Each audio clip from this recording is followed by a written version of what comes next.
वेद कतेब झूठे नहीं भाई, और झूठे हैं जो समझे नाही। तो वेदों में लिखा है कि वो परमात्मा स्वयं गति करके आता है। अब जैसे यो आर्य समाज का जो ग्रुप है, इसमें शिक्षित वर्ग बहुत है, और लेकिन वो अक्षर ज्ञान है, उनको अध्यात्म ज्ञान नहीं। उधर से महर्षि दानंद को भी कह का पता नहीं था अध्यात्म ज्ञान का, इसलिए उसने कोशिश की वेदों का अनुवाद करने की, और उसका अपना सिद्धांत था कि भगवान निराकार है। वो कहीं एक देश में नहीं रहता, एक देश माने स्थान पर कहीं नहीं रहता, वो केवल सर्वव्यापक है, जैसे वायु है ऐसे भगवान है। भले आदमियों, निराकार परमात्मा इतने बड़ी बड़ी स्ट्रक्चर कैसे बनाओगा वो? जैसे कोई नौका साकार कैसे बनाओगा, सुन लो साकार कैसे बनाओगा। साकार मनुष्य इंजीनियर है और जहाज बना दिया, हवाई जहाज, वायुयान बना दिया, समुद्री जहाज बना दिया, उसमें बैठ कर आराम से घूम रहा है और वो यान चल रहा है। निराकार कोई कारीगर बना के दिखाए दो, मरे बादशाह के बनाओगा, वो खख बनाओगा। तो ऐसे परमात्मा मनुष्य सदृश है, उनकी वो अमित ओजा है, उसकी शक्ति का कोई वार पार नहीं है, उनके वचन से सब जो हो जाता है। जैसे आप हम देखा करते हैं जादूगर होते हैं, अपने मुख में एक छोटी सी गोली कंचा, इतना वो कंचा होता है, उस गोली को मुख में डालते हैं और थोड़ी देर में ओ करके इतना बड़ा मुस्कुर तो का डमू में तो पत्थर बना देते हैं, और नो पटक दे, पट्टा उठा के देख लो कति पत्थर है। तो उस जब एक जादूगर इतना कुछ कर सकता है, और वो तो परम जादूगर, वो तो सर्वशक्तिमान, एक वचन में सब कुछ कर दे। तो ऐसे ही उस परमात्मा की महिमा से हमने परिचित होना। उस परमात्मा ने कहते हैं एक शब्द में सब किया, सकल जमी आसमान, एक वचन में सब कुछ बना दिया। तो समर्थ है उसको, वो कुछ भी कर सकता है। तो वो जानकारी स्वयं ही आकर दी। अरे ये निराकार बताओ भगवान को, और वेद के साकार है, निराकार है, मनुष्य सदृश है वो। अपनात्माओं, इसलिए परमात्मा कहा करते, मोती मुक्ता दर्शत नाही, ये जग है सब अंदरे, दिखत के तो नैन चश्म, इनका फिरा मोतिया बंदरे। ये दिख है विद्वान पुरुष और महर्षि को हमें, इनका मोतिया बंद है। जिसका मोतिया बंद हो आँखों में, आँखें तो दिखाई देती हैं जैसे बड़ा स्वस्थ आँखें हैं, सब कुछ दिखता होगा, लेकिन वो नपट अंधा है जिसका मोतिया बंद हो गया दोनों आँखों में। तो परमात्मा कहते हैं कि तुमने ये महर्षि दिखाई दे, गुरु ब्राह्मण दिखाई देते हैं, ये मंडलेश्वर, इनका मोतिया बंद हो रहा है, इन्हें अपने सदग्रंथों में लिखी हुई सच्चाई का नहीं पता, और फिर निराकार कहते। अब दिखाते हैं आपको परमात्मा की सारी स्थिति, देखिएगा। ऋग्वेद मंडल नंबर 9, ऋग्वेद मंडल नंबर 9 अब दिखाते हैं, और सूक्त नंबर 86। भगवान साकार है या निराकार है, वो कैसी लीला करता है। ये है ऋग्वेद मंडल नंबर 9, 10 इकट्ठा अनुवाद है। ये है सार्वदेशिक आर्य प्रतिनिधि सभा, महर्षि दानंद भवन, रामलीला मैदान, नई दिल्ली से ये प्रकाशित है। और ये मुद्रक है Prince offset printer, 1510, Pataudi house, Daryaganj, नई दिल्ली से ये छपा है, छपा खाना इसका ये।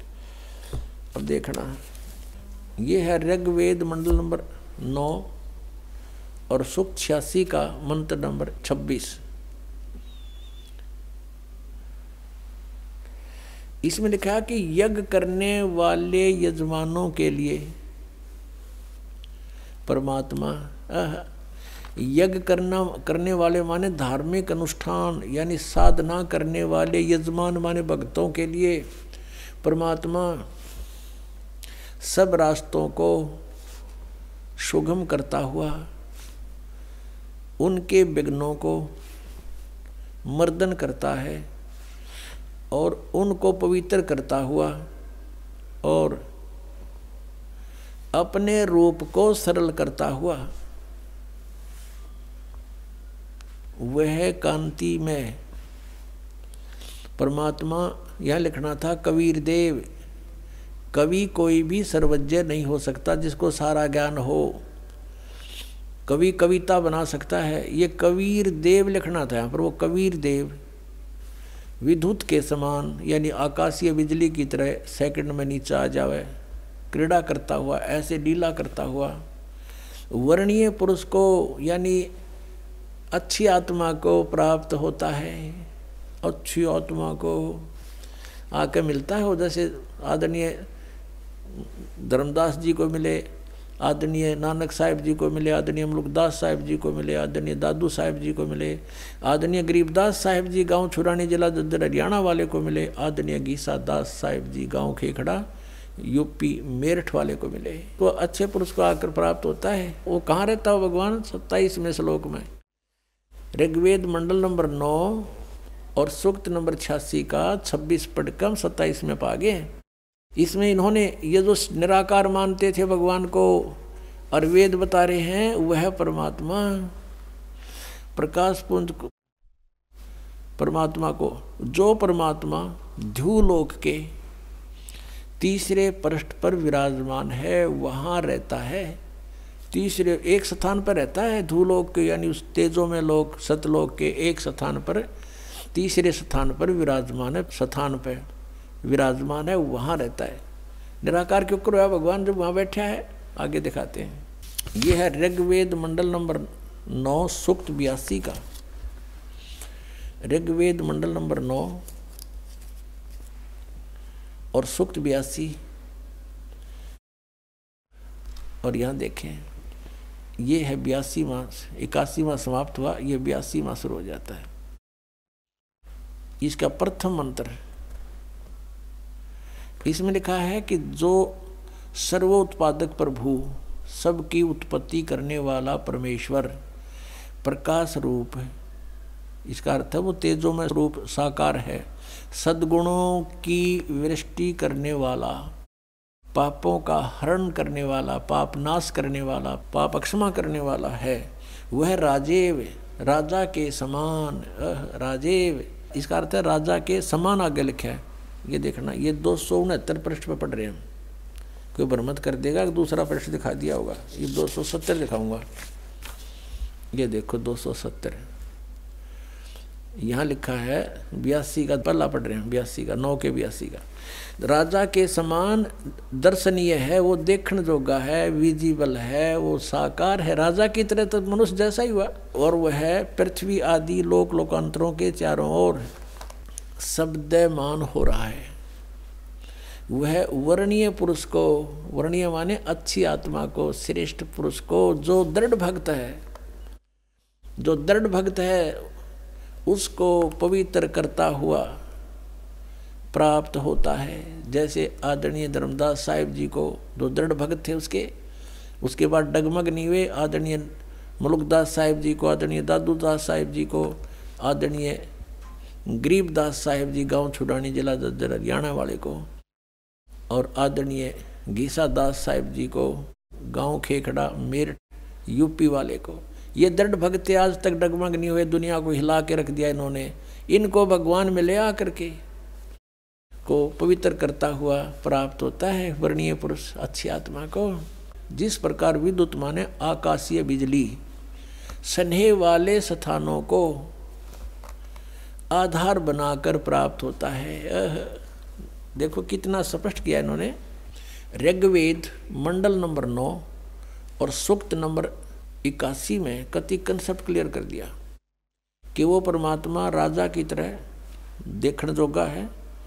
राजा का अर्थ है कि वो शक्तिशाली होता है, मनुष्य सदृश ही है, राजा के समान है और साकार है, देखने जोगा है। और वो अच्छी आत्मा को वहाँ से चलकर आकर मिलता है। ये और जो दृढ़ भक्त होते हैं उनको मिलता है, अन्य को नहीं।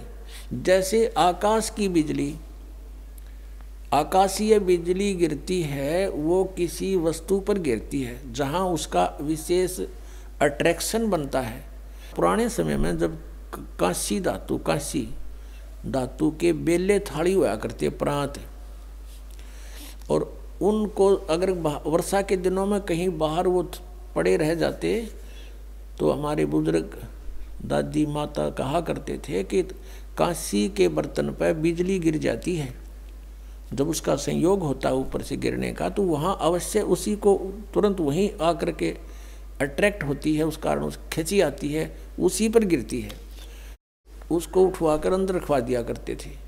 तो कहने का भाव ये है कि परमात्मा उस बिजली की तरह जैसे वो अपने विशेष जिस पर वो आकर्षण होता वहीं गिरती है, ऐसी स्थिति से परमात्मा उन दृढ़ भक्तों को आकर मिलता है जो मिलन योग्य हों, जिनको वो उनसे आकर्षित होता है, ताकि ये मेरी आगे बढ़ा सकें, इस ज्ञान को काल के जाल को हटा सकें, मेरे प्यारी आत्माओं तक ये संदेश पहुंचा सकें।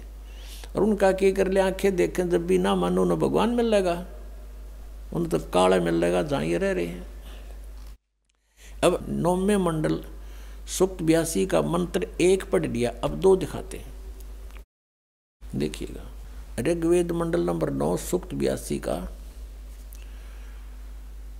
हमने ये पढ़ लिया, अब 2 पढ़ते हैं।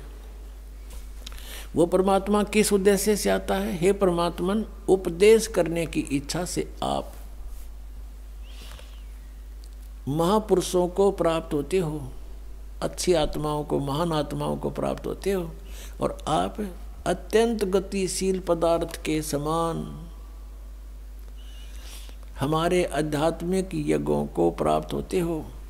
यानी अत्यंत गतिशील पदार्थ के समान, यानी जैसे बिजली चलती है, बिजली जैसी गति से आप, और उपदेश करने के लिए आते हो यहाँ पर, सच्चा ज्ञान देने के लिए। आप कबीर देव हैं, आप कबीर देव, यह लिखना था, सर्वज्ञ लिख दिया, आप यहाँ लिखना था आप कबीर देव हैं। हम उसको कबीर साहब कहते हैं, आप कबीर साहब हैं, शुद्ध स्वरूप है। अब जैसे ये अभी आपको दिखा था, जहाँ यजु लिखा हो तो यजुर्वेद लिखना पड़ेगा वहाँ पर, वो इन्होंने किया भी है। महर्षि दानंद ने यजुर्वेद के 36वें अध्याय के प्रथम मंत्र में यजु का अर्थ यजुर्वेद किया है, तो यहाँ लिखना था वो कबीर देव है, वो शुद्ध स्वरूप है। हमारे पापों को हे दूर करके, हे सोम, हे अमर परमात्मा, हमको सुख दे। पुण्यात्मा, वेद पढ़े पर भेद न जाने, ये बात पुराण 18। वेद पढ़े पर भेद न जाने, गुरु बिन काहू न पाया ज्ञाना, जो थो था बूछड़े मूड किसाना। गुरु बिन वेद पढ़े जो प्राणी, समझे न सार रहे अज्ञानी। ये अज्ञानी रहे, इन वेदों को पढ़ा करते, और मैं ऋषि को आगे इन कक्का भी नहीं पता था। अब जैसे परमात्मा मनुष्य दृश्य ये सिद्ध होगा, राजा के समान देखने जोगा है, और वहाँ से गति करके आता है, जिन महापुरुषों को मिलता है, जिन महापुरुषों ने मिला उन्होंने बताया कबीर इज गॉड। वो कबीर देव काशी में हम सुल्तानी नानक तारे दादू को उपदेश दिया, जात जुलाहा भेद न पाया, वो काशी माए कबीर होया। आदरणीय गरीबदास साहिब जी गांव छोड़ानी जिला जद्दर वाले, जिनको भगवान आकर मिले थे, क्या कहते हैं गरीबदास साहिब ने फिर बताया है कि सर्व कला सतगुरु साहिब की, या दुनिया दा जीवन झूठा भूल गए मर जाने नू, और सर्व कला सतगुरु साहिब की हरियाए हरियाणे नू। वो परमात्मा हरियाणा में आए गरीबदास जी 280 वर्ष पहले, लगभग सन 1727 में, लगभग 300 वर्ष हो गए, 300 वर्ष से भी ऊपर हो गए। सन 1727 में परमात्मा आए थे, और सन 1866 में न सन 1966 में हरियाणा और पंजाब अलग हुए। जब हरियाणा क्षेत्र का नाम पड़ा था, यो हरियाणा प्रांत बना था, उससे भी कितने वर्ष पहले, 200-250 वर्ष पहले परमात्मा ने लिख दिया, बोल दिया था। गरीबदास साहिब जी ने कहा था कि हरि आए हरियाणे नू। उनके वचन से फिर यो हरियाणा क्षेत्र आज बनकर रहा, ताकि हम इस परमात्मा की वाणी को समझा सकें। अगर ये वाणी 200 वर्ष पहले बोलते, 100 वर्ष 50 वर्ष पहले से बोलते, तो कौन से कहाँ थे, हरियाणा था ही नहीं, जब नाम निशान नहीं था। तो ये हरियाणा बनवा दिया, रीबिया वाणी हमारे को याद दिला दी कि हरि आए हरियाणे नू। इनको पता था मालिक का कि इस वाणी का कहाँ आवश्यकता पड़ेगी, किस समय में। अधिक जानकारी के लिए जगत गुरु तत्वदर्शी संत रामपाल जी महाराज द्वारा लिखित पवित्र पुस्तकें ज्ञान गंगा, जीने की राह बिल्कुल निःशुल्क मंगाएं। अपना नाम, पूरा पता हमें व्हाट्सएप करें। हमारा नंबर है 7496801823। जगत गुरु तत्वदर्शी संत रामपाल जी महाराज के मंगल प्रवचन अब प्रतिदिन सुनिए MH1 श्रद्धा टीवी पर दोपहर 2 से 3 बजे, सारथी टीवी पर शाम 6:30 से 7:30 बजे, साधना टीवी पर शाम 7:30 से 8:30 बजे, ईश्वर टीवी पर रात 8:30 से 9:30 बजे।